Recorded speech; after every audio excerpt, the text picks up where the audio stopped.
Ating lubos na kilalanin ang babaeng pinaka-kontrobersyal ngayon. Mula sa isang simpleng probinsyana na naging isa sa mga promising and talented actresses ng kanyang henerasyon at ngayon ay tila nasisira ang imahe na kanyang binuo ng mahabang panahon sa showbiz dahil sa cheating allegations. The Philippine Showbiz List presents Tunay na Pagkatao ni Maris Racal. From a simple provincial girl to the sudden rise of Marie's personal life. Si Maristela Cañedo Racal, na mas kilala bilang Maris Racal, ay pinanganak noong September 22, 1997 sa Tagum, Davao del Norte.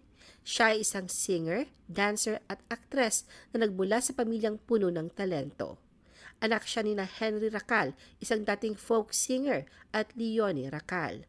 Siya ang panglimang anak sa 6 na magkakapatid na pinalaki sa isang tahanang punong-puno ng suporta at pagmamahal.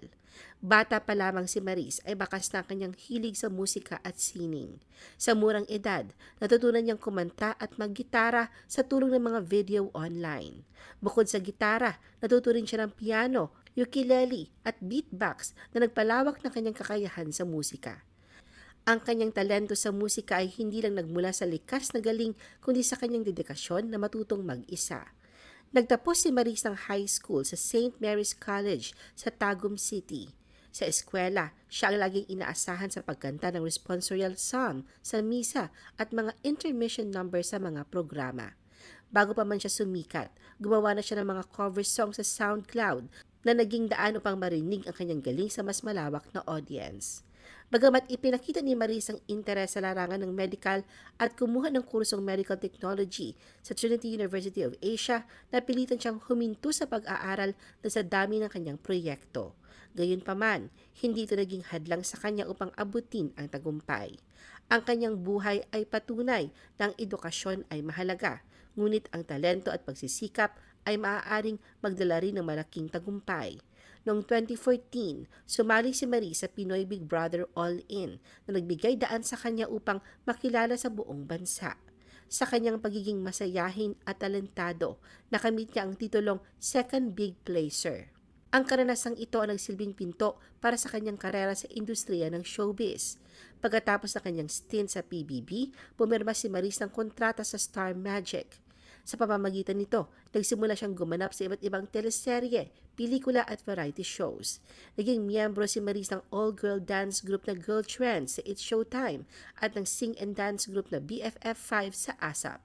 Bukod dito, siya rin ay naging bahagi ng iba't ibang proyekto sa telebisyon na nagpatibay sa kanyang reputasyon bilang isang versatile actress.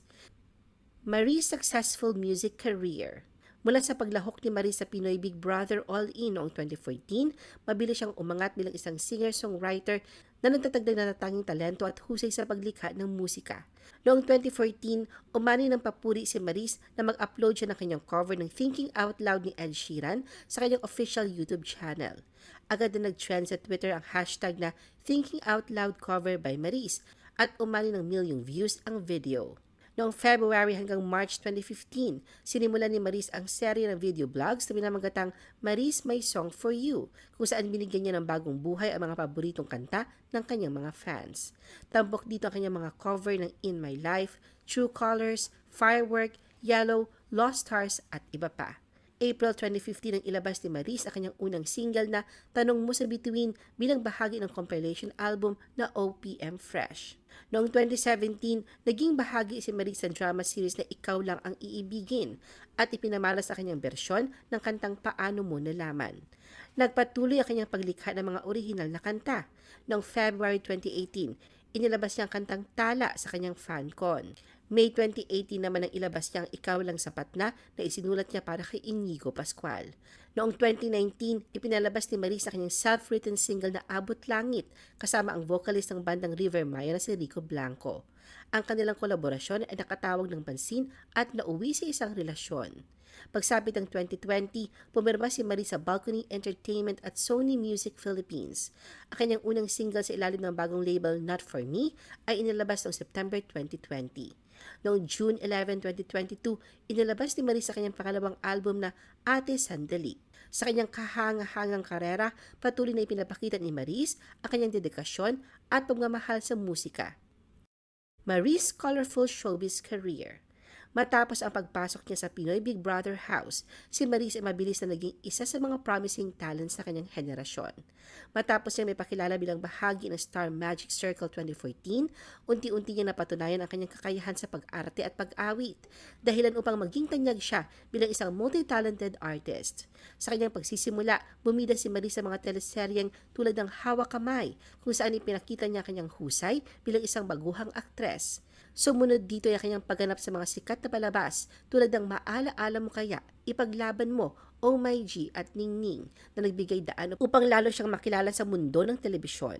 Sa larangan ng pelikula, lumabas siya sa mga kilalang proyekto tulad ng Halik sa Hangin, Just the Way You Are at The Breakup Playlist.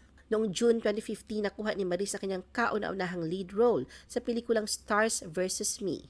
Sinundan pa ito ng kanyang pagganap sa We Will Survive at ang support role sa pelikulang The Third Party. Taong 2016, nagmarka si Maris sa Metro Manila Film Festival entry na Vince and Kath and James, kung saan ginampanan niya ang papel ni Maxine.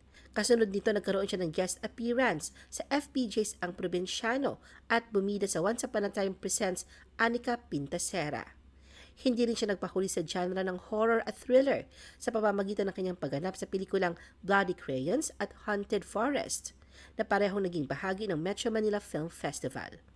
Sa telebisyon, ipinakita niya kanyang dramatic prowess sa seryeng Hanggang Saan at Pamilya Ko. Nagtrabaho din siya sa TV5 sa pamamagitan ng mga black timer shows tulad ng Sunday Noontime Live at Stay in Love. Pagdating ng 2021, muling bumalik si Maris sa ABS-CBN sa pamamagitan ng Pinoy Big Brother Connect Big Night at ASAP.